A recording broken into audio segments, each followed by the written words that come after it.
I am at the Prairie City Off-Highway Vehicle Park in California, and I'm here to figure out the answer to that in my last video, what is that mystery sound? Just as a reminder, I've taken it into Rivian. They have had it for 6 days and I had a chance to work on it. They have the answers, but first let's take a look.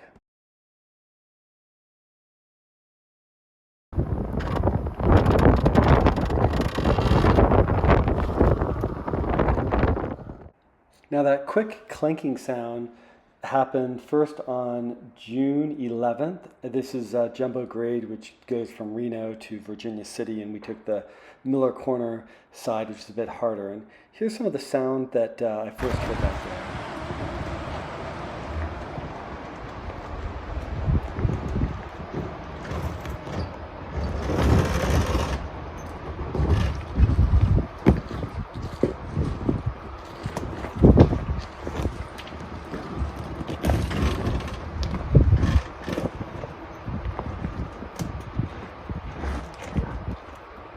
I had done over 200 miles of off-roading with the Rivian by this point, and so this was a new sound. Rivian did a great job getting me into their service center. I was in on June 15th. I hung out in the waiting room here, which was quite comfortable. Thank you, Rivian. And they gave me a clean bill of health. Whatever that sound was, it wasn't throwing any codes. I continued to drive the Rivian and take it off-road. Here is a steering contest for the Pyrenees sheepdog, and eventually the sheepdog let me go by, which was pretty cool. I just have to say I love the Rivian. It's so much fun to take off-road, so many great adventures to check out there. But I would hear the sound, not on a road like this, but when I'd go over more of a rockier road. So I decided to take it to the easy part of the Rubicon Trail to see if I could replicate the problem again.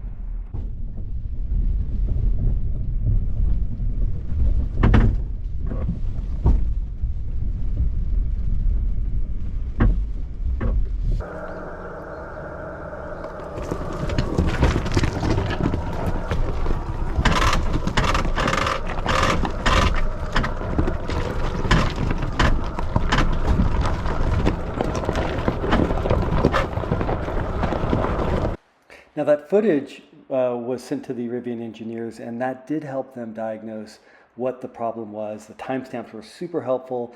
They pulled a lot of information, and then right before the 4th of July, they said, you know what, we want you to bring it in. And so I had an appointment for the 15th. Also, it did begin to throw some codes while I was driving, going around cornering, which was also sort of a new behavior. So Rivian had the vehicle for about a week, and now's the fun part, which is taking it off-road to test out to see if they were able to resolve the problem and to reveal the mystery of what it was.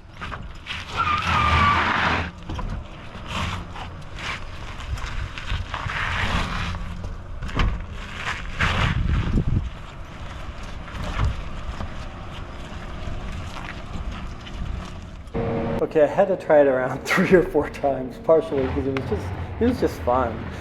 It's just a lot of fun to take the Rivian and try some of these obstacles. And you know, I had time with the technician to ask questions about, you know, how he would handle the throttle and so forth. And he's got a Rivian, a launch green Rivian, and so he's played around in these obstacles as well. So it completely resolved the sound. And you know, it was handling just like it was new again. And I now have 10,000 miles on this vehicle. And when you consider how many vehicles are now out there by Rivian, and roughly how many miles people have, which is probably on average less than half of what I have, perhaps, you know, that's like 30 million miles that Rivian has on these vehicles. So I'm feeling pretty confident that when they tell me I'm the first person that's had this specific situation, and it seemed like it was just an odd situation, I believe them.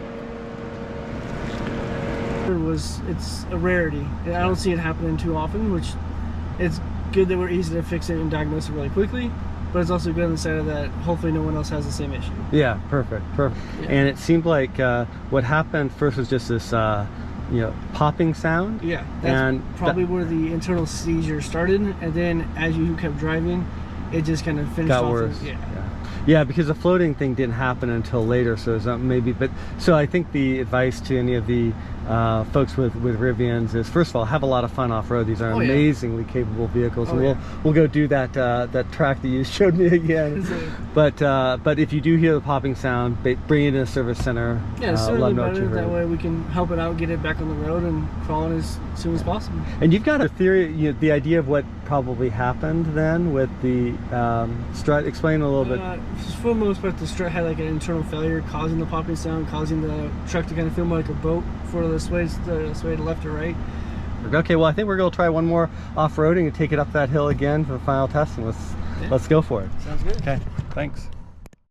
What Aaron, the Rivian tech, was describing in terms of that boat sensation was first felt on mountain roads, and that would throw the suspension error. And over time, having driven it for several hundred miles after the initial problem, we think that probably caused the more problems with the strut and so forth. Rivian took care of everything, by the way. They got me a rental car. They fixed it. Monica, who was my main point of contact, was awesome throughout the whole process. And then the headquarter, folks like Andrew and Miles and so forth that were on the phone with me, helping make sure that I kept getting status updates.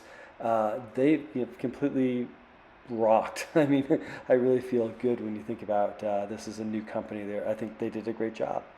And this is part of 10,000 miles on my vehicle, a lot of off-roading, and again, this isn't a case that they've seen anybody else have per se, but the way that they handled it, I thought was a really good sign, and I'm excited to get back out on the trails.